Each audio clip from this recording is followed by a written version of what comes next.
کون ہیں یہ لوگ جو تعداد میں بہت کم لیکن ملک کے چپے چپے کی حفاظت کرتے نظر آتے ہیں؟ کون ہیں وہ لوگ جو دن رات اپنے گھر بار چھوڑ کر پہاڑوں اور وادیوں میں پہرے داری کر رہے ہیں؟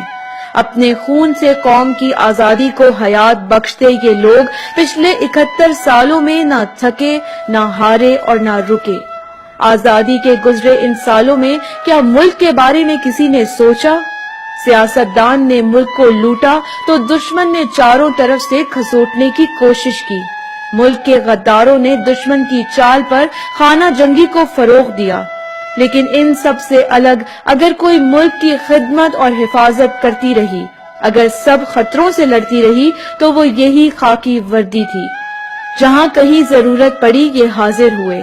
مقصد صرف ایک تھا اور وہ اس دھرتی اور قوم کی بقا۔ لیکن ہم نے ان کے لیے کیا کیا؟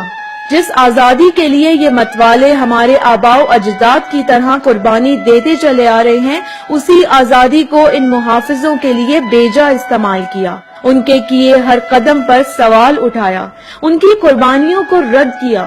ہمیں سرحدی نہیں بلکہ سوچنے، سمجھنے اور بولنے کی بھی آزادی ہے، لیکن آزادی اس بات کا حق نہیں دیتی کہ ہم اپنے محسنوں کی احسان فراموشی کریں۔